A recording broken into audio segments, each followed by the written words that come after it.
അടുത്ത ചോദ്യം. തിരക്കഥാകൃത്ത് സംഭാഷണങ്ങൾ എഴുതുകയാണെങ്കിൽ ഉള്ള വലിയൊരു ചാലഞ്ച്, പ്രത്യേകിച്ച് മലയാള പ്രേക്ഷകരുടെ മുമ്പിൽ എത്തുമ്പോൾ കൗണ്ടർ പറയുക എന്നുള്ളൊരു വലിയ ചലഞ്ചിങ് ആയിട്ടുള്ളൊരു സംഭവമുണ്ട്. തിയേറ്ററിൽ കാണുമ്പോൾ നമ്മൾ പോലും പ്രതീക്ഷിക്കാത്ത, ഒരു പക്ഷേ നല്ല കൗണ്ടർ ആയിരിക്കാം, എങ്കിൽ കൂടിയും അത് സിനിമയെ ചിലപ്പോൾ വളരെ ദോഷകരമായി ബാധിക്കുന്ന ഒരു പ്രവണത ഇന്നുണ്ട്. എത്രത്തോളമായിരുന്നു ഇതിൻ്റെ തിരക്കഥ എഴുതുമ്പോൾ അങ്ങനെ ഒരു ചലഞ്ചിനെ മുമ്പിൽ കണ്ടുകൊണ്ടിരുന്നത്? കൗണ്ടർ സ്പെഷ്യലിസ്റ്റ് രമേഷും ഉണ്ട്. രമേശൻ നമുക്കൊരു ഇതിനുള്ള ഒരു എക്സ്പ്ലനേഷൻ. നിങ്ങൾ പറയുമ്പോൾ അതിനെക്കുറിച്ച് ഞാൻ ആലോചിക്കണത്. സീരിയസ്ലി എഴുതുമ്പോൾ അങ്ങനെ ആലോചിച്ചാറില്ല.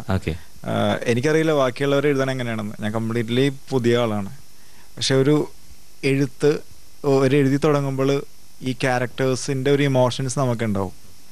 ആ ഇമോഷൻസ് കൃത്യമായിട്ട് ക്യാച്ച് ചെയ്ത് കഴിഞ്ഞാൽ പിന്നെ എല്ലാം ഈസി ആയിട്ട് പോകും.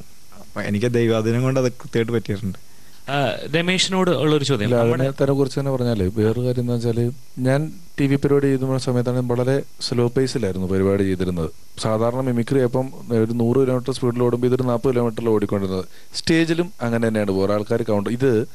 ഇതൊരു പ്രശ്നമായി. നിങ്ങൾ പറയുന്ന ഈ കൗണ്ടർ പറച്ചിൽ ആർക്കും എപ്പോഴും കയറി പറയാം എന്ന് പറഞ്ഞാൽ, കാരണം ഞങ്ങളുടെ വീടിനടുത്തൊരു നാടകത്തിൽ ഉറങ്ങിക്കിടക്കുന്ന ആളെ കുത്തിക്കൊല്ലാൻ വേണ്ടി വരുന്ന സീനിൽ ഉറങ്ങിക്കിടക്കുന്ന ആളുടെ അടുത്തെത്തി ഇയാൾ കത്തി പൊക്കിയപ്പോൾ 5 പേരുടെ ഹാപ്പി ബർത്ത്ഡേ ടു യു എന്ന് പാടി അത് കേക്ക് മുറിക്കലാക്കി കളഞ്ഞ് പണിവാളി പോയി. അപ്പം ഇവർക്ക് എന്തും പറയാം. അതുകൊണ്ടും കൂടെയാണ് ഈ ആൾക്കാർ സ്റ്റേജ് പ്രോഗ്രാം ചെയ്യുന്നവനും സിനിമ ചെയ്യുന്നവനും അങ്ങോട്ടും ഇങ്ങോട്ടും പറയുന്നത് ഞാൻ കേട്ടിട്ടുണ്ട്, പ്രേക്ഷകന് ചിന്തിക്കാൻ സമയം കൊടുക്കരുത് എന്ന്. അത് എന്നാ തുടങ്ങിയെന്ന് വെച്ചാൽ ഇത് ചിന്തിക്കാനൊന്നും ഇല്ല എന്ന് ചെയ്യുന്നവന് തന്നെ ബോധ്യം വന്നപ്പോഴാണ് ഈ ചിന്തിക്കാൻ സമയം കൊടുക്കായിക തുടങ്ങിയിട്ടുള്ളത്.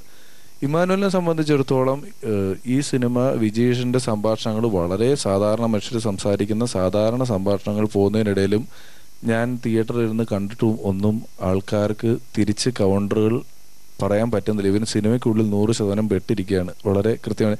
ഇവൻ സിനിമ അവനെ ബലമായി കൊളുത്തി വലിക്കുന്നില്ലെങ്കിലാണ് ഇവൻ അടുത്തിരിക്കുന്നവനോട് വർത്താനം പറയുന്നതും ചുറ്റും പുറത്തും നോക്കുന്നതും ഒരുത്തൻ ഡോറ് ഇറങ്ങിപ്പോയി ഉടനെ അവനെ നോക്കുന്നതും സ്ക്രീനിലോട്ട് കൗണ്ടർ പറയുന്നതുമല്ല. ഇമ്മാനുവൽ തുടങ്ങി ഒരു 10-15 മിനിറ്റ് കഴിയുമ്പോഴത്തേക്ക് തന്നെ ആൾക്കാർ ഏതാണ്ട് പൂർണ്ണമായും സിനിമയ്ക്കുള്ളിൽ പെട്ട ആ കഥാപാത്രങ്ങളോടൊപ്പം യാത്ര ചെയ്യുന്നത് കൊണ്ട് തന്നെ ഈ സിനിമയിൽ അങ്ങനെ വിളിച്ചു പറയാനുള്ള സ്ഥലങ്ങളൊന്നും ഇല്ലായിരുന്നു.